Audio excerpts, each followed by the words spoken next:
आणि आता एक धक्कादायक बातमी आहे मध्य प्रदेशच्या कान्हा व्याघ्र प्रकल्पामधून। एका आठवड्यामध्ये 5 वाघांचा कुत्र्यापासून विषाणू संसर्ग होऊन मृत्यू झाल्याची घटना घडली आहे। 5 वाघांच्या मृत्यूनंतर आता मध्य प्रदेश वन विभाग हाय अलर्टवरती आलाय। तर दुसरीकडे महाराष्ट्रामधील वन्यजीवांना संसर्गाचा धोका असल्याने चिंता वाढली आहे। मध्य प्रदेशातील कान्हा व्याघ्र प्रकल्पामध्ये एकानंतर एक 5 वाघांचा केनाइन डिस्पेंटर व्हायरस म्हणजेच CDV यामुळे मृत्यू झाल्याचं निष्पन्न झालंय। 21 एप्रिल ते 28 एप्रिल दरम्यान T141 या वाघिणीसह तिच्या 4 बछड्यांचा एकानंतर एक मृत्यू झालेला आहे। केनाइन डिस्पेंटर व्हायरसचा परिणाम असल्याचं हे स्पष्ट झालंय। तर कान्हा व्याघ्र प्रकल्पामधील अशक्त होऊन मृत्युमुखी पडलेली वाघीण आणि तिच्या 4ही बछड्यांचे नमुने जबलपूरमधल्या प्रयोगशाळेमध्ये पाठवण्यात आले। प्रयोगशाळेनं 5ही वाघांचा मृत्यू हा केनाइन डिस्टेंपर व्हायरसमुळे झाल्याचं प्रमाणित केलेलं आहे।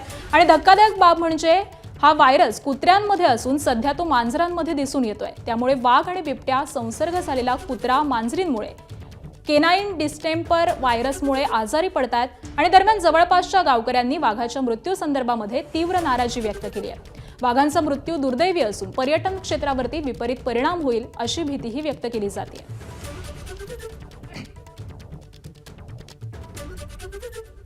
हम लोग यहाँ इस गेट के भरोसे में बैठे हुए हैं।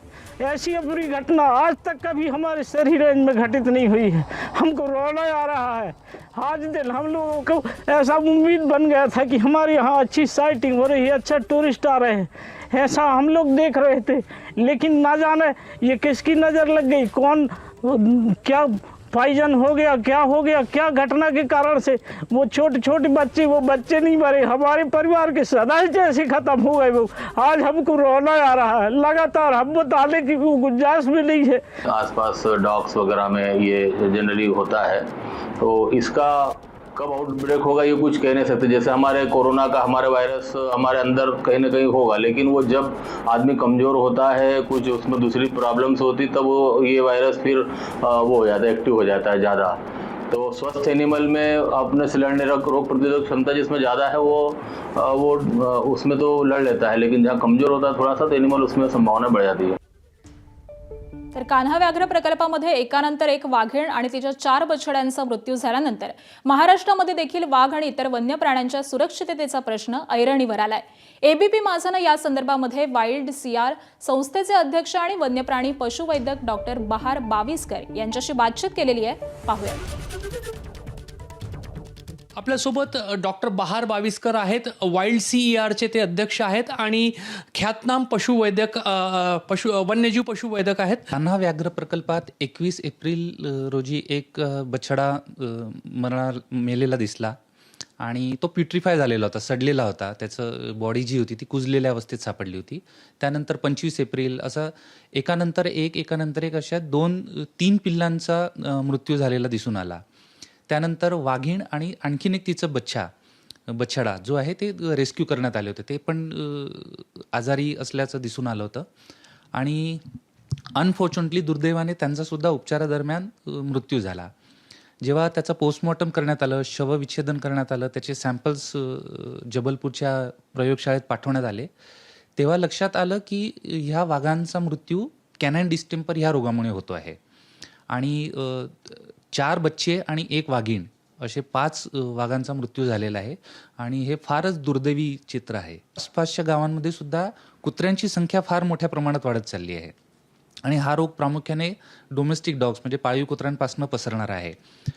पाळीव कुत्र्यांची आणि वाघ आणि बिबट यांची जी एकमेकांसोबत जी इंटरॅक्शन होते आहे ती सध्या वाढत चालली आहे। कुत्र्यांची संख्या वाढत चालली आहे, त्याच्यामुळे बऱ्याच ठिकाणी शहरांमधले किंवा जंगलाच्या आसपासच्या गावांमधली कुत्री जंगलामध्ये सोडण्यात येतात आणि जेव्हा वाघ बिबट शिकार करतात ते गावाजवळ येतात आणि तेव्हा कुत्रेसुद्धा ती शिकार शेअर करतात आणि कुत्र्यांच्या लाळेमधनं कुत्र्यांच्या जे काही इन्फेक्शन तिथं पसरत आहे त्याच्यामुळे हा रोग वाघ आणि बिबटला होतो आहे। कॅमेरामॅन अतुल हिरडेसह रजत वसिष्ठ, ABP माझा, नागपूर। आणि कान्हा व्याघ्र प्रकल्पामध्ये नेमक्या काय उपाययोजना करण्यात येतात, पाहूयात। सरही सेक्टरमध्ये घटना घडली आहे। तिथे 5 वर्ग किलोमीटरचा भाग नो गो झोन करण्यात आलेला आहे। तर आठवड्याभरामध्ये 7 वाघांचा मृत्यू झालाय आणि त्यामुळे ह्या उपाययोजना करण्यात येत आहेत. संपूर्ण परिसरामध्ये इतर वाघांवरती नजर ठेवण्यासाठी हत्तीवरून गस्त केली जाते. परिसरात 40 कॅमेरे ट्रॅप बसवण्यात आले. जंगलातील पाणवठ्यांमधील पाण्याची सतत चाचणी केली जाते.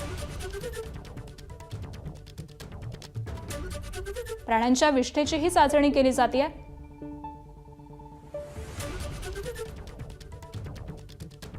अवतीभोवतीच्या साधारण 80 गावातील कुत्र्यांचं लसीकरण सुरू आहे.